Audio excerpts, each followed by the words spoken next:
At the start of the story, we see two brothers, Moke and JD, trying to crack open a safe. Their whole family had been involved in thefts, and they learned nothing but stealing from their parents. When they showed the safe to their mom, Kath, she was thrilled. She now believed her sons could pull off any heist. She told Moke and JD, "I'm leaving and you won't see me again."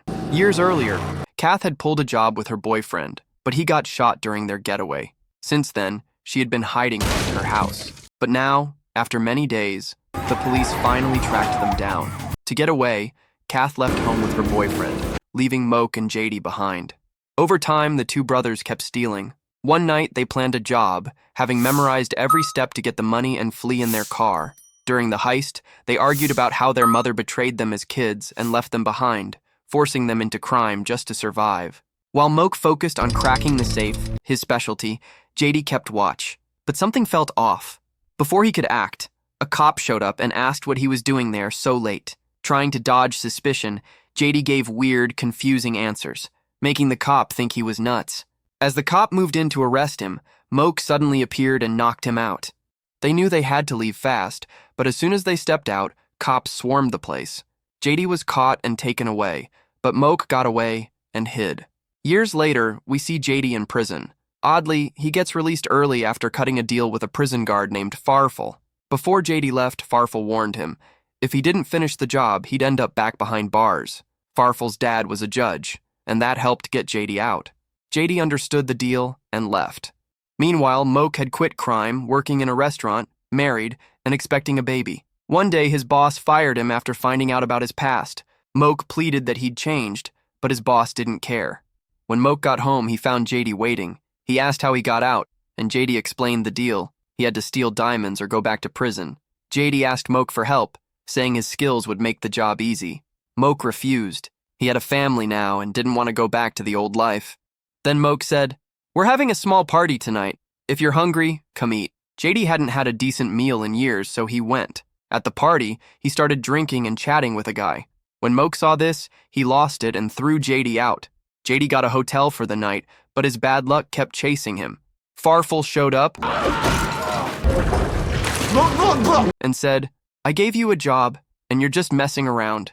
JD tried to explain he was putting together a team. Angry, Farfel pulled out a gun, took JD's fingerprints, and said if the job didn't happen, he'd hand them to the cops.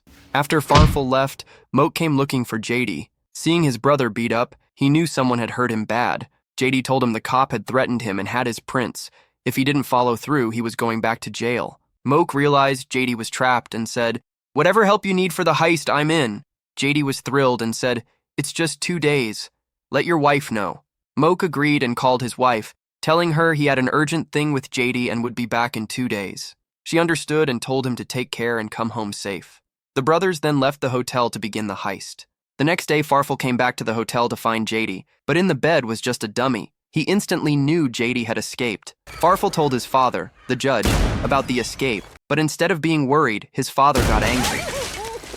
To bring him back here?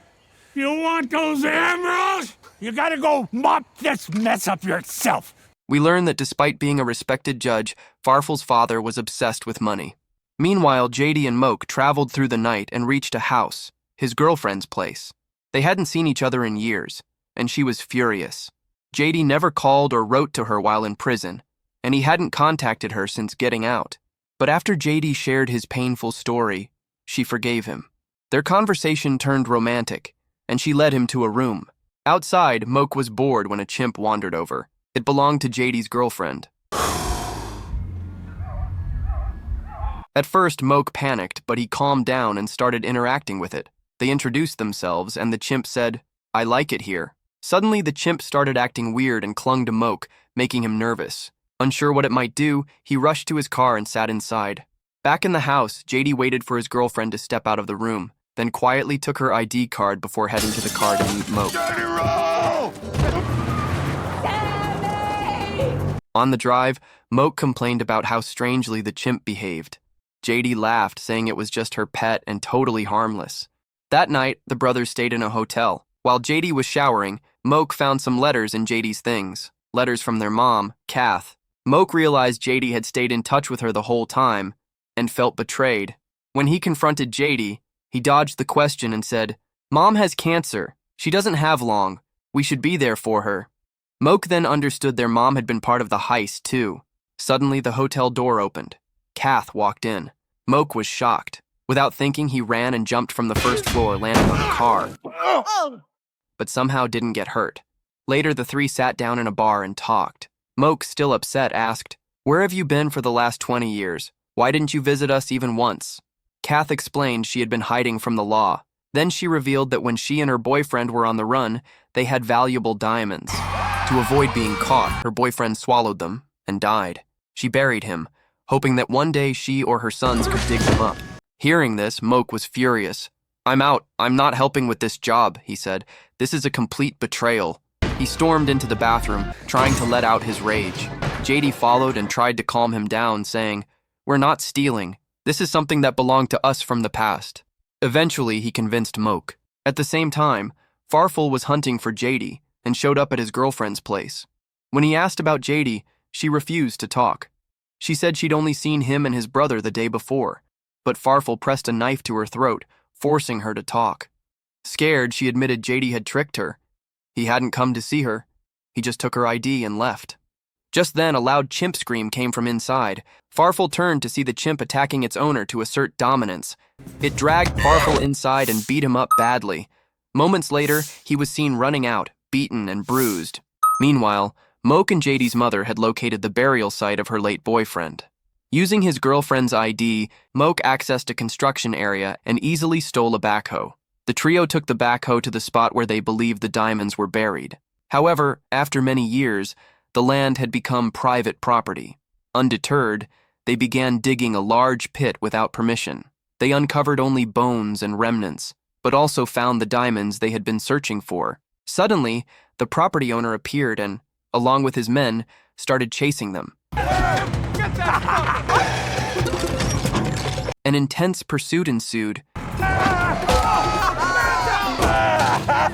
Whoa! Move the wheel! Get him, Mom! Get him! But the three managed to escape.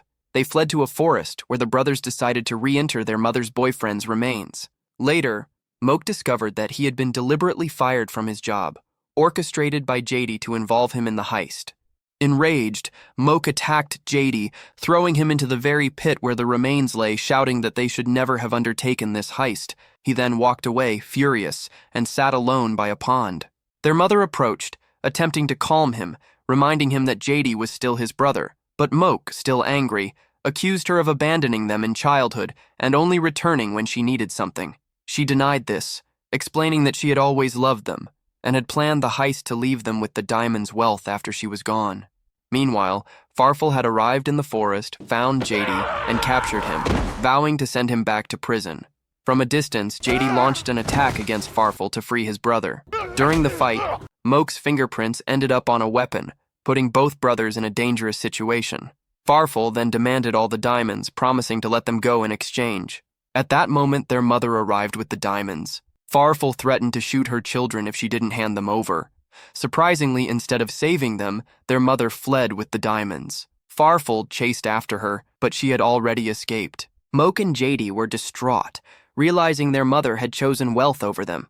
Farfel then took the two brothers in his car, driving to the police station, telling them that because of their mother, he would now ensure they ended up in jail. Enraged, the two brothers began fighting each other inside the car, blaming each other for everything that had happened. Farfel tried to stop them but lost control of the car. The vehicle crashed, leaving Farfel unconscious, but the two brothers were unharmed. Taking advantage of the opportunity, they took Farfel's car and escaped. While resting in a secluded spot, Moke called his wife and assured her that he would be home soon.